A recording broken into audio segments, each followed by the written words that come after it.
কেউ মগাদিলি দল কই তোমরা? তোমাদের কালকে রাত্রিতে এখন পর্যন্ত খুঁজে পাওয়া যাচ্ছে না। সকালবেলায় কেউ এটা খোঁজ পেয়ে নেয়। কই তোমরা? কালকে তো অনেক লাফালাফি করছো।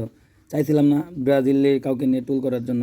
আমার কিছু বন্ধু গর্তজিলের দল হারার পরে যে কষ্ট পাইব দেখে তখন নিয়ে কোনো কিছু বলি নাকি। কিন্তু কালকে তোমাদের আসল রূপটা তো তোমরা দেখাই দিলা। কারা কারা দিনে বলছিলা যে টিস্যু এনে রাখ চোখ মোছার জন্যে। ঠিক আছে, আমি বলছিলাম চাপ নিস না বন্ধু, কোনো বাপই তোদের জিতাইতে পারবো না। আমাদের দলের উপরে আমাদের একটা ভরসা আছে।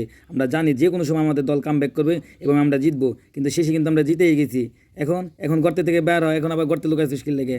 আল্লাহ এই ব্রাজিলের গর্ত দিলের লোকগুলো কী দিয়ে যে বানাইছে বুঝতে পারছি না। আমরা কাপ নিলেও দোষ, ঠিক আছে, প্লান্টিক পাইলেও দোষ, জিতলেও দোষ, হারলেও দোষ। কিরে ভাই তোরা চাস কি? তোকে এত চাপা কই থেকে আসে কদি? কালকে আবার দেখলাম ম্যাচ হারার পরে কিছু কাকল মসজিদের ইমাম সাহেব বাইরেছে যে আমরা মুসলিম কান্ট্রি সাপোর্ট করছি, মুসলিম কান্ট্রি। আরে ইহুদির করে ইহুদিরা দেশ সময় ইহুদির সাপোর্ট করো, ওই সময় তোকে মুসলিম কান্ট্রি কই যায়? হ্যাঁ, এখন ইহুদি রাষ্ট্র হারছে, এখন গেছে আবার মুসলিম রাষ্ট্র কী আর্জেন্টিনার বিপক্ষে। না হারার পরেও তোমাকে চাপা কমে না। খেলার জায়গায় থাকতে দেন। খেলার ভিতরে ধর্ম নিয়ে টানাটানি করবেন না। যে খেলা হারলি যে আপনি ধর্মটা হেরে দেবো এমন না। ধর্ম ব্যবসায়ী হেন না, ধর্ম নিয়ে টানাটানি করেন না। ব্রাজিলের চাপাটুকি সম্বল, ঠিক আছে, চাপা না থাকলে এখন গর্ত দিল্লিরা হারার পরে অন্য কোনো কিছু পায় না।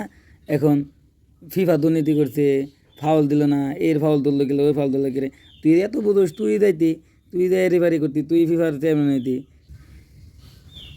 78 মিনিট পর্যন্ত ফিফা ভালো, রেফারি ভালো, সব কিছুই ভালো। যেই সময়তে 79 মিনিটতে গোল দেওয়া শুরু করছে আর্জেন্টিনা, তখন তো আর ফিফা ভালো না, ফিফা খারাপ হয়ে গেছে। ঠিক আছে, ফিফা দুর্নীতিবাজ, আর রেফারি খারাপ, রেফারি আর্জেন্টিনার দলের, আর্জেন্টিনা সব কিনা লইছে। এরে গরিবের দল। তোরা আসস কি লেগে? তোরা ফিফা কিনবে পারস না, তোরা আসস কি লেগে?